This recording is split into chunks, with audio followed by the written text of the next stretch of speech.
In 2008, I was 17 years old at the time when I went through to the first Paralympic Games in Beijing. And since then, that was the 9th of September 2008, my life changed.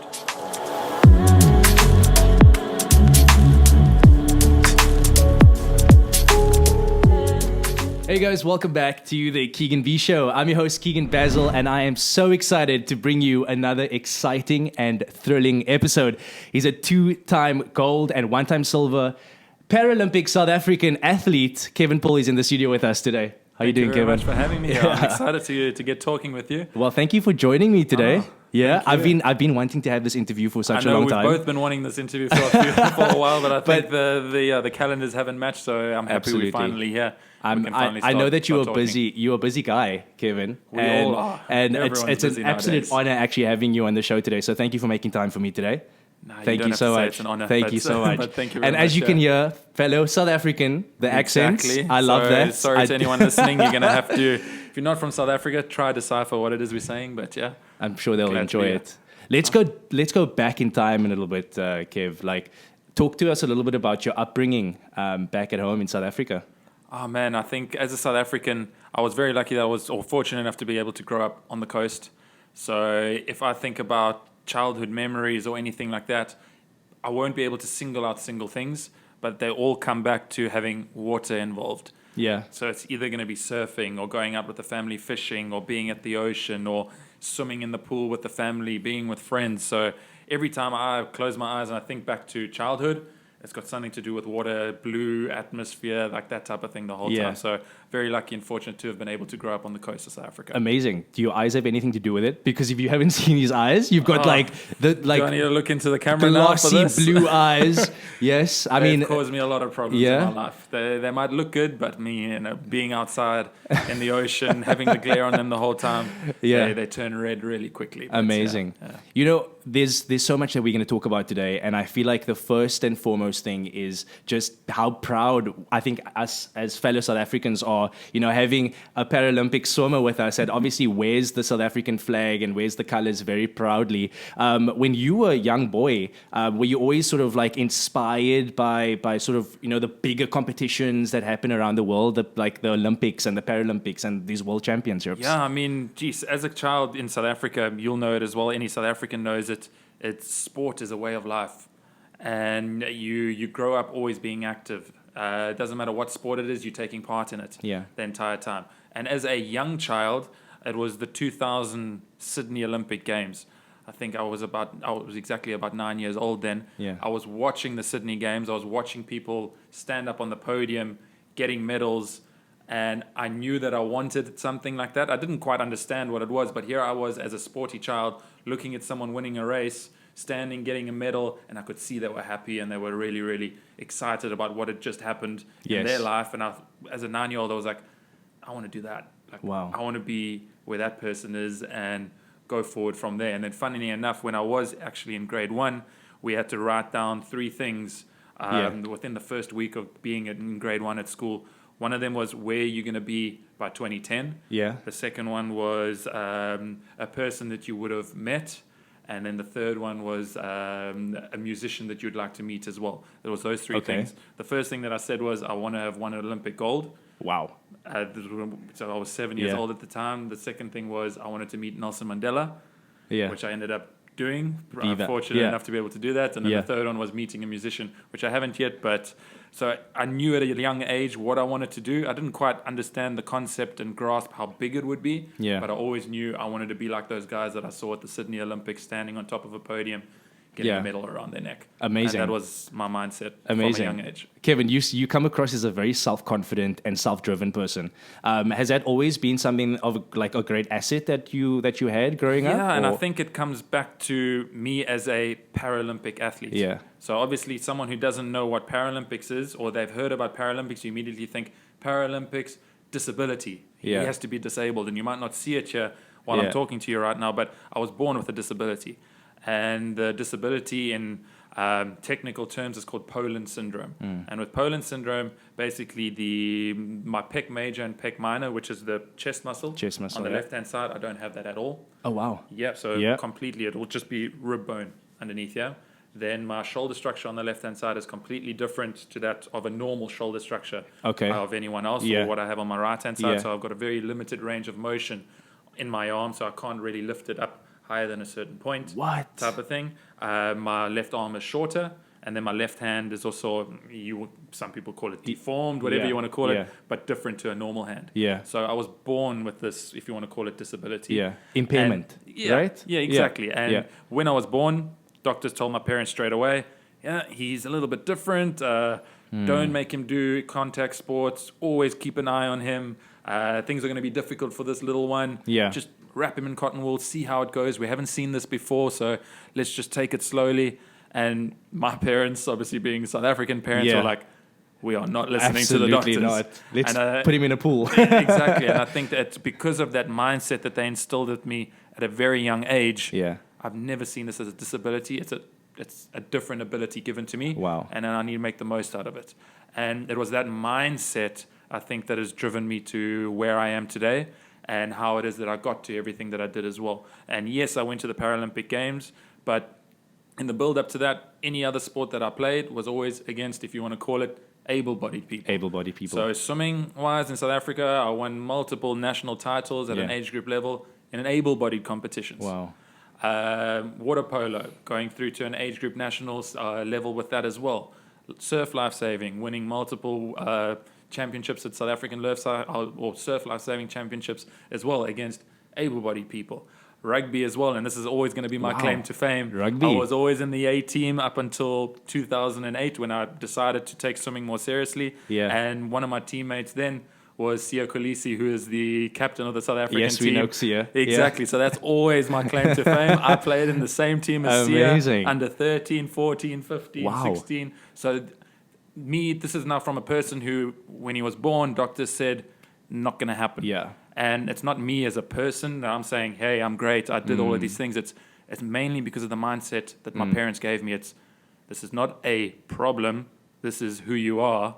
Find a way to overcome it and just do what you want to do. Find a way to overcome it and do what you want to do. I love that because, I mean, again, you testament to that, Kevin. I think a lot of us South Africans or people around the world that sort of want to get involved within a sort of sport category or within a hobby, we're limited to so many of our mindset, like it's all about our mindset. And I think you've challenged that and you challenged yourself and you said, I'm not going to let anything stop me. I have a good support system. I've got I've got the backhand, I've got something keeping me, or not keeping me, but sort of driving me forward with this impairment. Was training a lot sort of harder for you when you had to train for these competitions? I wouldn't say harder or anything like that, but obviously, again, for me, I don't see it as a disability or an impairment, but because of it, it was always a little bit harder for me. Simple things like tying your shoelace as a kid.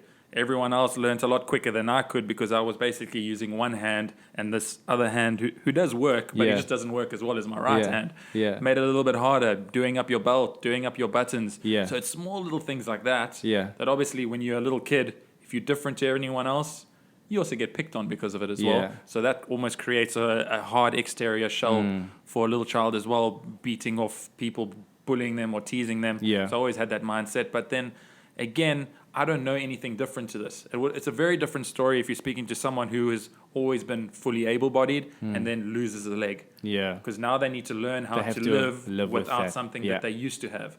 For me, this has always been my life. So yes, I've had to work harder at certain things to be able to get to where I was. But again, at the end of the day, it's just the mindset. And if I want to go towards something, I'm going to make sure I do everything I can to get towards that goal. I love that. Did your parents give you a lot of support? I mean, with all of your decisions that you were making? If you say you support, and not only from the parents or anything like that, but yes, the reason I am the person that I am today is because of my parents. Amazing. They could have very easily gone back to what the doctor said to them when I was born and wrapped me in cotton wool. They didn't do that. They put me out there. They encouraged me to do what it is that I wanted to do. They encouraged me to fail and to learn from those failures from a young age. So a lot of support structure from them to get me to where I am today. And then obviously going through my career as a swimmer, you need to have the support crew there. And just also acknowledging that even though swimming is an individual sport, when I stand on the blocks, I'm alone. When I stand on the podium, I'm alone.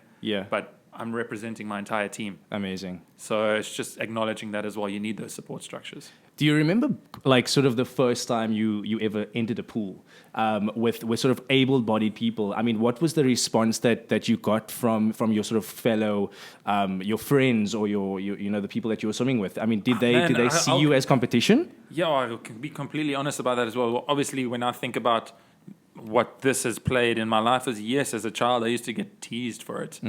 But again, because I was then also in a school for a long period of time, people begin to see past it and you become accepted with everyone else. But I mean, swimming-wise, I never took part in Paralympic events until the 2008 Paralympic Games. That was the first time I ever took part in anything Paralympic orientated. Up until then, I was always able-bodied. Yeah. So, yeah, I can imagine when someone who's fully able-bodied loses to someone without chest muscles and a different shoulder and a shorter arm, they feel pretty crap about themselves. Yeah, absolutely. Or Bruce your ego. Here's a disabled guy swimming faster than me, but it's not something that I would ever take notice of or anything like that. It's, to me, when I was swimming, I enjoyed it. Any other sport that I did was for the enjoyment of it. Yeah. And anything more that came out of it, great. Yeah. You know, Kevin, a lot of us don't really know about like sort of having an impairment, right? I mean, for all of you able-bodied people, we take our physical, abilities for granted sometimes, and we get into a pool and we do a couple of laps, and we might not be as good as you, but we always have 2 arms, 2 legs. We've got our pectoral muscles. For someone who's sort of had to work a little bit harder to earn the respect, obviously you have your own story with that, but I would assume like earning some people's respect of saying, you know what, I'm a force to be reckoned with. I've got a story to tell. I'm going to go and win those gold medals. I mean, you're a 2-time gold medal champion. That's amazing. So there's obviously testimony to that. How many times did you sit by yourself and actually have to remind yourself that you were good enough to compete on a top scale level without people looking back and being like, I don't know how long he's going to last, or I don't know if this is going to be something he's going to make a career of? Man, it's a difficult one. You say you point that question to me now. It's the first time I actually think about it in that way. So powerful. To me, the way that I grew up was whenever I did something, I wanted to do it properly. Be it my education at school, studies after school, sport, whatever it is I did, I wanted to make sure I was doing it properly. And never once did I really care about what anyone else was thinking or saying. That's so good. And I mean, in 2008, I was 17 years old at the time when I went through to the first Paralympic Games in Beijing. And since then, that was the 9th of September 2008, my life changed. Wow. And got the gold medal, 17 years old. No one knew who I was coming into the competition. Yeah. And that's what also, I mean, all your competitors and everything, everyone goes to these big games every 4 years. They know more or less who's going to be the top 8. I came out of nowhere. Wow. So no one knew who I was. I was 17. I didn't even know who I was as a 17-year-old boy going through all these changes the whole time. And literally 9th of September 2008, my life changed. Yeah. I became a name in South Africa, nothing like the rugby players or soccer players or cricket players, but coming back to the hometown, people knew who I was. I was getting sponsors, I was getting endorsements, I was getting all these certain things. So as a 17-year-old kid, you're like, yeah, this is cool. This is cool. This is cool. I'm getting a car sponsored by Mercedes-Benz. Man, I'm a baller type of thing. So it can get to you. But again, that wasn't the reason why I was doing it. Yeah, I did it because I enjoyed it. I did it because every single day when I got into the pool, it was a chance for me to be better than the previous days, Kevin. Yeah. And it gave me something to work towards at the end of the day. So coming back to your question, not once did I ever question myself about how am I going to move forward, or is this going to work? Yeah. Do I need to think about what other people are thinking? No, it was, I'm enjoying what I'm doing. I've got the right support structure. Yeah. And I'm going to continue doing this until I can't do it anymore. Beautiful. That's so beautifully said. I mean, come on, motivational speaker. Yeah, I love that. You know, I think why this interview is so important, Kevin, is because I think we sort of challenging a narrative here. It's a conversation that's hardly ever spoken about, and you know, it's not even a taboo. It's not a taboo conversation. I feel like it's definitely a conversation that needs to be had. And I think having you on the show today, I think it definitely it inspires me so much, because yes, I'm an able-bodied person, but when I sit with you, I don't see an impairment at all, and that's what you said in the beginning. You said that you spoke about it being a taboo and that type of thing, but perfect example is we in the Olympic and Paralympic year this year with Tokyo coming up. Yeah. And you can't beat around the bush. The Olympic athletes are always going to get a lot more credit and a lot more awareness and a lot more broadcasting Yeah. compared to the Paralympic athletes. Absolutely. That's why South Africans will be able to tell you at least, or they'll be able to count on their two hands, successful Olympic athletes. Paralympic athletes, they're not going to be able to name many because it's not as much in the limelight Yeah. at the end of the day. You've touched on it there, but again, Paralympic athletes, we don't do it to become household names Yeah. or to get free cars or have the newest phone sponsored or any of that. You do it because you love it. And if you don't mind, I'll carry on speaking on that topic I love that. of the Yeah, Paralympic please. Games. Yeah.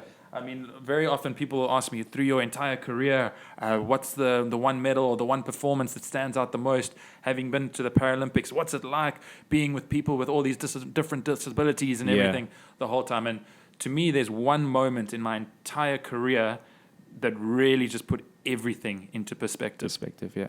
Absolutely everything. And it was in London Paralympic Games in 2012. Now, all the athletes stay in the Olympic and Paralympic Village. Now, that alone is a story in itself. If we had to go into what is the village. Separate thing? It's where everyone stays, the food court.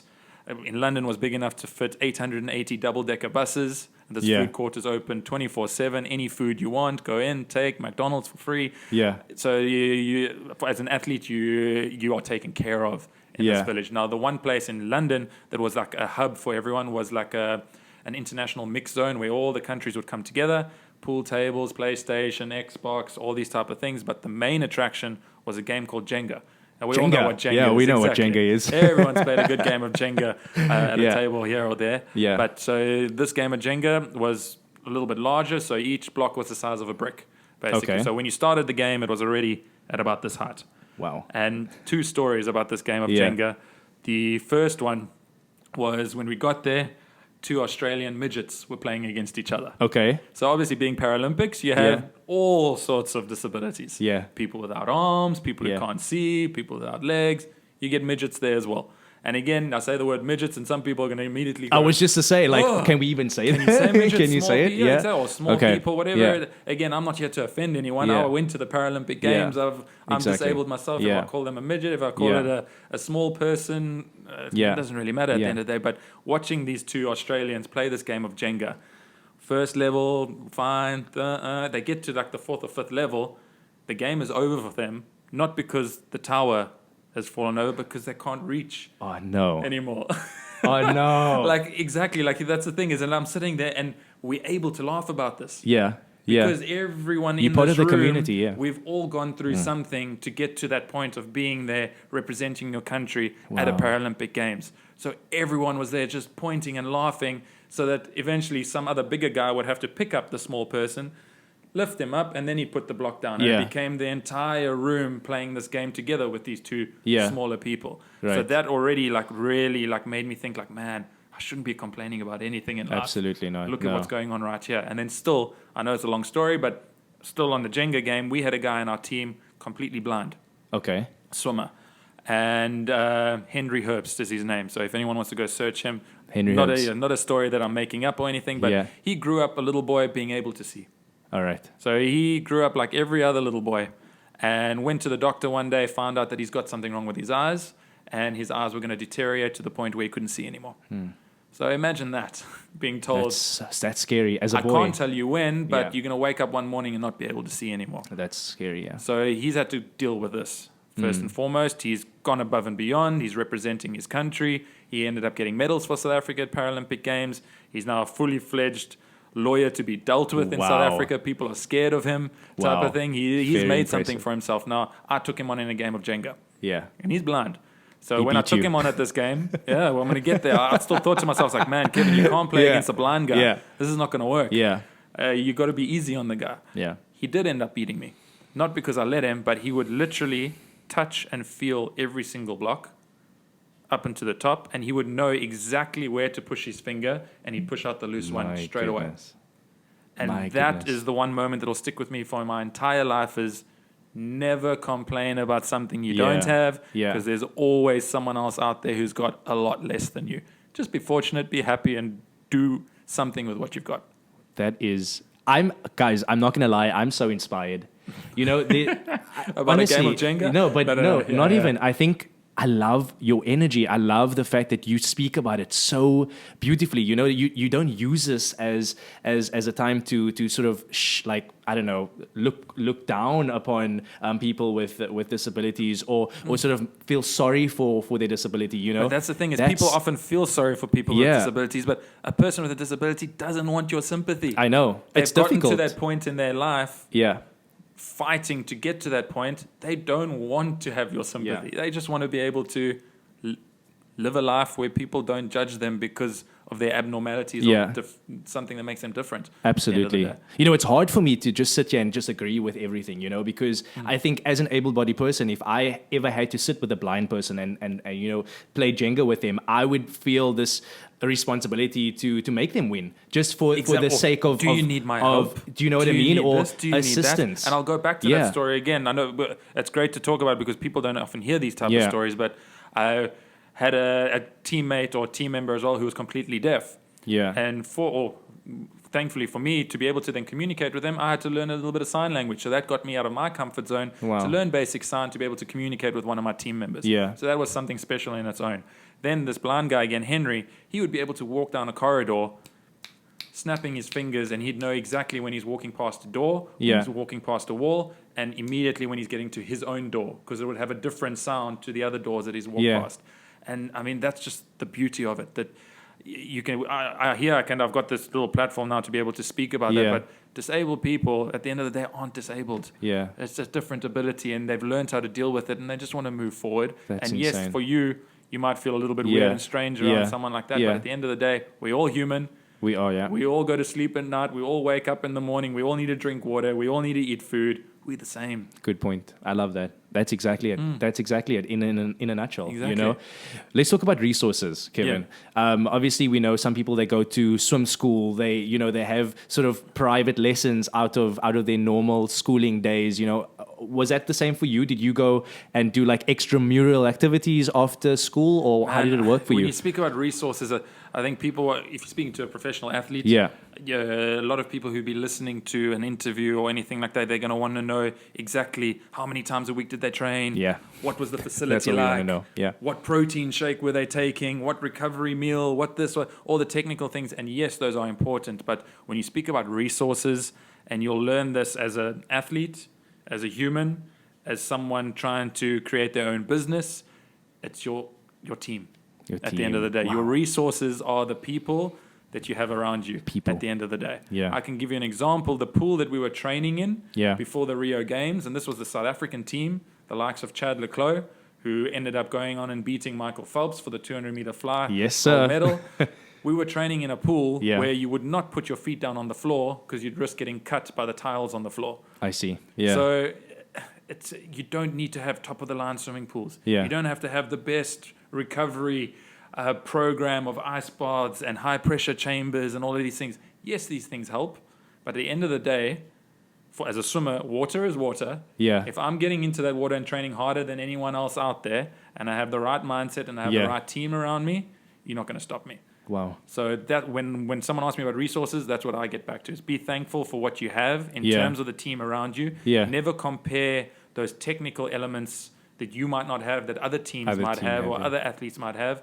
You've got the opportunity, do everything you can, and that outcome, it's a possibility. That can happen. When was the first time you got sort of scouted or noticed as an athlete? Oh, man, growing up, I was always an athlete, always doing sport like we spoke about earlier. So always playing A-team level sport at a school type of thing. But 2008 was the first time that I sat back and I was told, you can represent South Africa at the Paralympic Games in September. And I thought, I am pretty decent at swimming. I'm pretty decent? You probably like the best, right? I beat all the able-bodied guys. This is an opportunity to go do something different in the Paralympic environment. Let me try it. So that was 2008, where I also then had to take the mental shift of no longer doing all those other sports and putting my focus and attention onto swimming. Wow, that's insane. So, I mean, listen, lots of aspiring athletes probably going to be watching this episodes now. You know, they're going to see your name, Kevin Paul, Paralympic athlete, swimmer. When it comes to like guys wanting to get scouted, or people that are training as hard as the ones that are competing on international levels. I mean, is there any advice that you could give them for them to sort of shine brighter, or technique, or anything else that they can do? I mean, at the end of the day, swimming is quite easy. It's all time-based. Yeah. So it's not going to be subjective. It's swim from this end to the pool to the other end of the pool. He who swims fastest wins. I see. Again, with that is your time and your performance will speak for themselves at the end of the day. Now, on the other end of the things, people who've got potential and want to be able to get to that point where they want to go and represent their countries, or have the opportunity to go to the Olympic trials, to qualify, to then move on to Olympic Games. It's first of all looking at what are your resources, what position are you in right now, and then also being able to ask for help. You often find that athletes, they've got the mindset of becoming the best, they've got the resources which they have, but they don't know that they can just ask someone else for their opinion on something, which could make a huge impact on the way that they're looking at things. Right. And especially as athletes, you're so outcome driven the entire time. You're looking so closely at everything. Sometimes you forget to just take a step back and look at the greater picture of things. Yeah. So often outsiders' input, very important, because they're on the outside, they might see the greater picture. So it's just being open to things from outside as well, and not just being focused on this one little point the entire time. So that's really, really important. And then also, if you are in the fortunate position to be able to speak to someone who's done it before, take that opportunity. Like you, Kevin Paul. And then, you can say that as well. It's like, if I sit down with a swimmer who's asking me about going to the Olympic Games, I am not going to speak about swimming. I'm not going to tell them how many lengths to do, or how to put your hand in the water, or how to drive past your hips, or how to pivot. I'm not going to speak technical to them. I'm going to tell them my story, and they're going to be able to relate to those things that they're going through in their life and their career right now. And that's going to help them overcome the similar obstacles that I had to overcome. So that's where you learn from the experiences of other athletes. The technical elements, you're going to get that from your coach. You can go onto YouTube. You can get all of that done. But it's those elements that you can't learn in a textbook. That's what completes an athlete at the end of the day. Amazing. I mean, beautifully said. Again, representing South Africa at a Paralympics or on an international level comes with a lot of responsibility, right? Like, obviously, and it comes with discipline as well. And I mean, 17 years old, you get sort of introduced to this like bigger picture, this bigger world, and you getting onto flights and you going over to like Beijing and you winning gold medals. And what was that feeling like as a sort of adolescent teenager? Man, like we said earlier, I didn't know who I was at 17, and then all of this obviously just snowballed into another life for me after the 9th of September 2008. But obviously then my whole life changed. I was a swimmer, and that was what I was going to do. And obviously then it takes a certain type of mindset to be able to want to be the best at something. It doesn't matter what it is. If I want to be the best person making cups in the world, that's going to take a lot of work to be the best cup maker in the world. So it doesn't matter what it is. If you want to be the best at it, you're not going to be able to do mediocre things every single day. So it takes a different type of person to get to that point. And I can be very honest about it. After 2008, worked towards the 2012 games, thought I'd done everything correctly, thought that my training was being done correctly. And I knew that it was. Came 2012, I ended up getting the silver. Now, silver, you're going to say, great, well done, Kevin. It's a great thing, right? Exactly. Especially, to me, it wasn't. No. I didn't wake up at 5 a.m. every single morning, go bust my ass off for 8 hours a day, not go out with my mates. Being an 18-year-old, I didn't go out from 18 to 21 because I had this goal of getting the gold medal the whole time. So to me, I had failed. Wow. If I'm looking at it closely now, I can sit back and say I didn't fail. I did everything I had to do. But that then just motivated me towards 2016. So literally a couple of days after the 2012 silver, I was already searching what date am I going to be swimming my 100 breaststroke for the Rio Games. That's how obsessed I was with it. So a couple of weeks later, I already knew that the 8th of September 2016 at round about 5 p.m. Rio de Janeiro time was going to be my 100-meter breaststroke. So for 4 years building up to that minute, every decision that I took was I questioned myself, Kevin, the next thing that you're going to be doing now, is it going to help you towards the 8th of September 2016 or is it not? Yes, it's going to help me towards that goal. I'll consider it. Wow. No, it's not.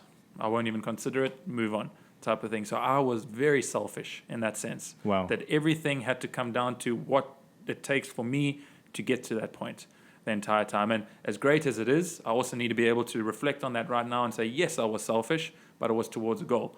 But in that selfishness, never did I take for granted the team that I had around me and the support structures that I had in place. Beautiful, beautiful. I mean, you're based in Dubai now. Yeah. What was the decision? You know, obviously, Man, placing yourself now here. I find myself in Dubai for the last 5 years, but coming up 2015, my wife, or my now wife, ended up moving to Dubai. I was still competing, working towards the Rio Games in 2016. Yeah. So fortunately enough, anywhere that you travel to from South Africa is far away. So Yeah. you have to take a flight, and most flights are with Emirates. So Most of them, yeah. Exactly. Yeah, so I just Yeah. made sure that anywhere I was traveling to was via Dubai so I could see my wife. Yeah. At the same time, I was still studying as well, doing my law degree. So I had that going for me. I knew that after Rio, I wasn't going to continue anymore after 2016. So I had to start contemplating what is it that I am going to do. Yeah. Am I going to go the legal route? No, I wasn't quite enjoying that. Yeah. And the opportunity came to, one, be able to move to Dubai and be closer to my now wife, which was always going to be a big pull factor. And two, to be able to come to a company here where I was going to still be able to be involved in swimming. Made the Amazing. decision, came out here, did that for 3 years, and now I find myself in a position where it's a little bit different, where I'm doing it for myself together with a partner as well. Absolutely. Yeah. Let's talk a little bit about Huna. Yeah. You know, obviously, I know that that's something that's very close to your heart. You know, you've obviously got experience. You're helping so many other people along the journey as well. Talk a little bit about how you guys established Huna and you know, how that all happened for you in Dubai. I mean, swimming has always been part of my life. Yeah. We've been speaking about it now for the last couple of minutes, and I'm passionate, not about just sport, Yeah. or not about just swimming, but about people. And watching people progress towards whatever goal it is that they have in mind. So it doesn't matter what it is you're working towards. I enjoy being part of someone's little journey, be it if it's short, Yeah. long, very long. It doesn't matter. I want to see people improve and become better than they were yesterday.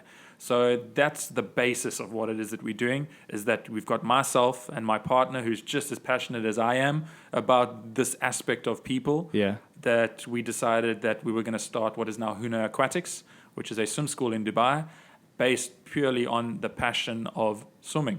Beautiful. And I mean, we started at the beginning of 2020. Yeah. That came with its challenges of obviously opening up, Yeah.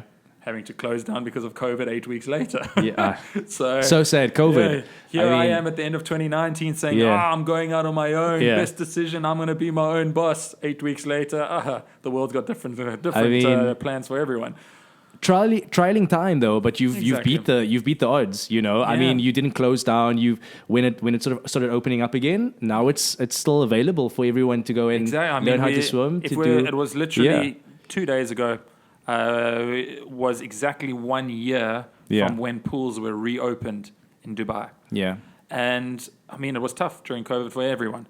Me as a new business owner, together with my partner, it was tough on us. We'd gone from obviously cushioned lives of having a paycheck at the end of every single month to now starting something on your own. There's a lot of stress and a lot of, you need to get going. We need to start getting things going here. And I think one of the biggest things for our success is, like what I've spoken about so far, is the passion behind what it is that we're doing. Absolutely. Yes, we are business, and yes, we want to grow. And yes, at the end of the day, money needs to be made to pay for coaches, but there's the passion of what it is that we're doing. Yeah. When I work with a kid, I'm not there to make sure that this kid is becoming the next Olympic champion. Yeah. I'm there to make sure that, first of all, they're falling in love with water, I love that. learning a skill, but they need to learn things out of my personality, or they're going to pick up on things from me as a person and as a coach as well. And that's the one thing we pride ourselves in, is our team then as well. And I go back to what I learned when I was an athlete. It's, you're not going to do this on your own. Yeah. If you're running a business or if you're running anything, you're never going to do it on your own.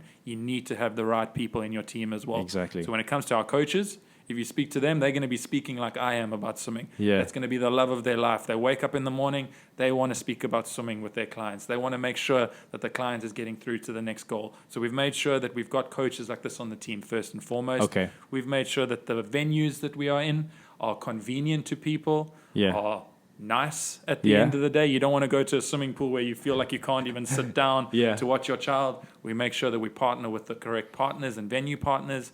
And I think the recipe of the correct coaches, high quality coaches, making sure that we are in venues that are convenient and that the service that we're providing is high quality, and we're focusing on the community as a whole, not just on an individual and pay me your money, I'll teach you how to swim and then leave. We want to be part of the whole journey. Yeah. Come to us, you'll see the youngest child, the second youngest child, the middle child, the oldest child, all swimming in our programs. You'll see mom coming in for the morning sessions after school drop-off. You'll see dad training in the evenings in the triathlon squad. On the weekends, we've got all of them on the beach, playing games, swimming with coaches at the beach. So it becomes a lifestyle and a community in its own. like that. And that's what we want. We want people to fall in love with water, fall in love with swimming. I like that. And let them enjoy a different part of their life. I love that.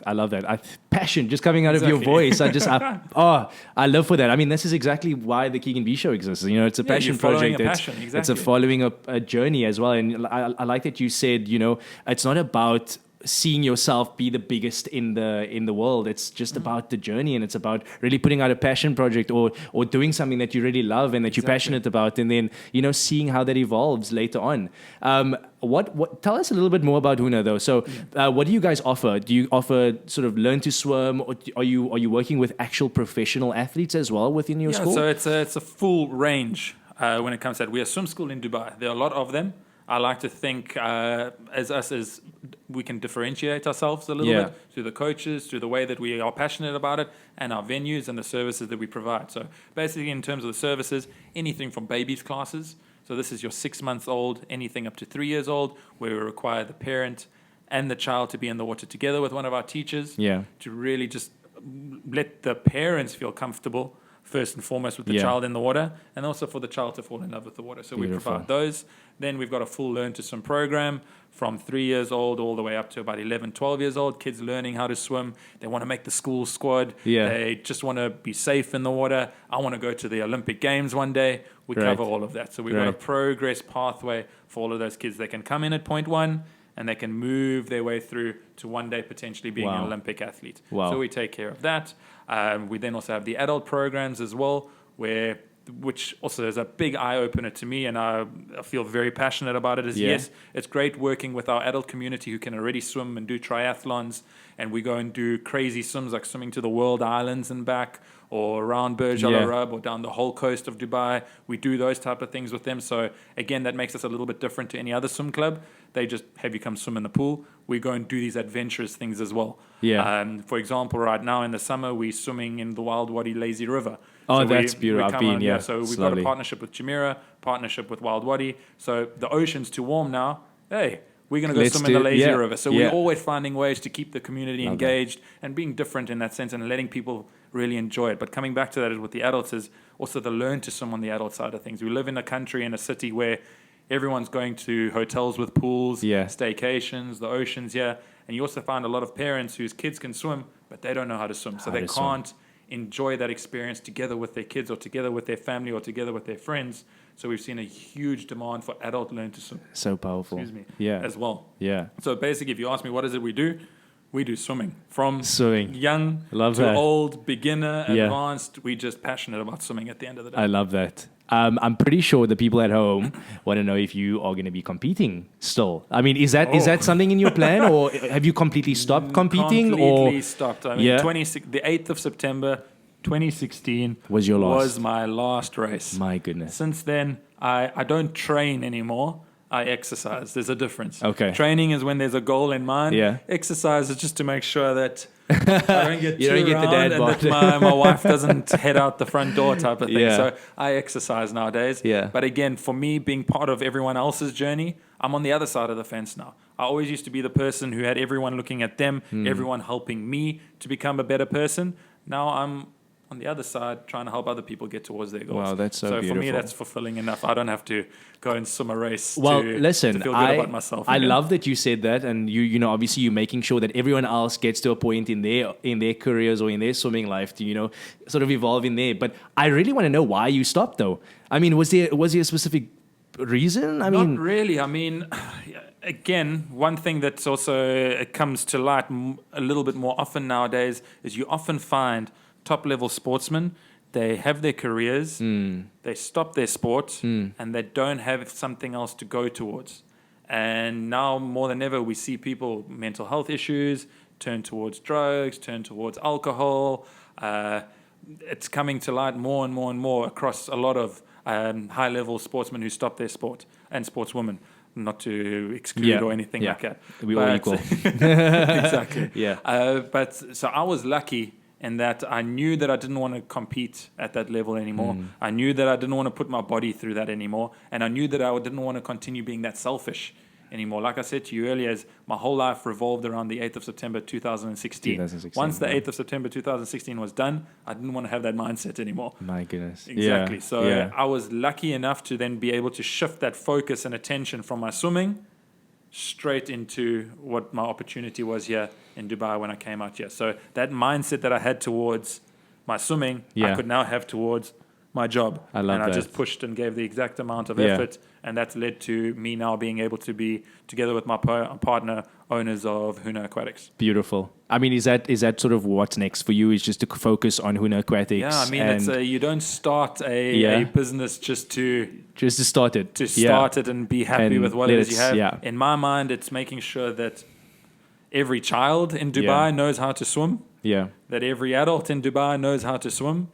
And that everyone has the facilities or the access to be able to learn how to swim. Yeah. Yes, in Dubai, it's got a very big range of economies as well. You have people earning a lot, people earning a little. That shouldn't impact your ability to be able to have access to learn how to swim.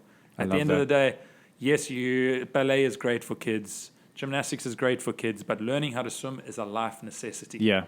And to me, I need to make sure in whatever way possible that every child has that ability to learn how to swim. Not to become an Olympic champion, but just to learn how to swim. Basics, that if they fall into the water, we're not going to lose a life. Yeah, they can save themselves. I love that. So that's the mindset behind it. And whatever it is that we do to get to that point, we're going to make sure we do it properly. I love that, Kevin. For all of us that sort of want to educate ourselves a little bit more on the sort of Paralympic community and, when the Paralympic Games begin and, to get involved with it in some sort of way. I mean, is there a specific website that we can go onto? Like, when are the Paralympic Games happening again? Do you know any of these things? Well, not funnily enough, but thankfully, the last 3 Paralympic Games, there has been a big shift in awareness to Paralympic athletes. Right.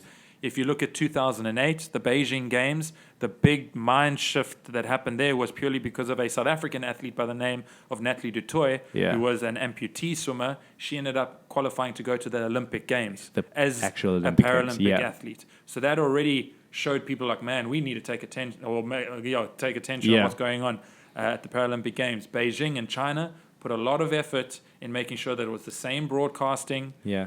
The same, if not more, people in the crowds. So since 2008, we had London as well. 2016, there's been a huge improvement in the Paralympic movement and the awareness brought to Paralympic athletes. In terms of when does it happen, you always have the Olympic Games, a week to 2 weeks break after Olympic Games, and then the Paralympics. So the Paralympians look at it as if the Olympians go like in they just go test the facilities. Yeah.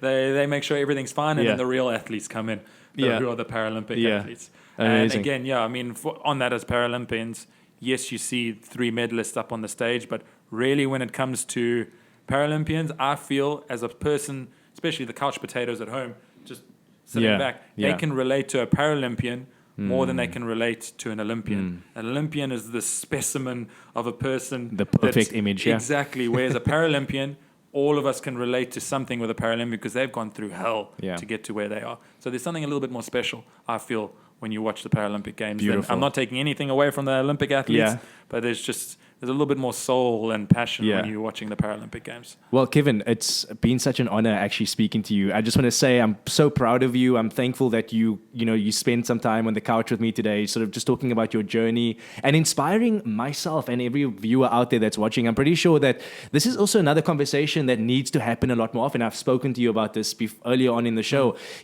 I sit here and usually I have so much to say, but I think when I was speaking to you, Kevin, I think you've inspired me so much, and I was just sitting, I just wanted to be like, I want to absorb all the information that you're giving me. And I sit here and I'm like, wow, I'm humbled. I'm so humbled, and I never take it for granted, I feel, and I feel like that's to take from it is that There's so many people out there with so much less than you and I, or anyone watching this, or anyone not watching this, that we just need to be thankful at the end of the day. And I am. Yeah. After this conversation, I definitely am. I'm pretty sure all of you guys at home are agreeing with me. But I know that people want to get hold of you and follow your journey. And, obviously there's articles on you of like on the internet where we sort of can find out a little bit more about you and all the gold medals and all the games that you've been a part of, and just the proud South African that you are. I feel like there's so much honor in that, and I have so much respect for you for that. So congrats, and I'm pretty sure all of the South Africans watching and the people from around the world, they're probably just giving you a round of applause just for all of the accomplishments that you have made so far and the things that you continue doing.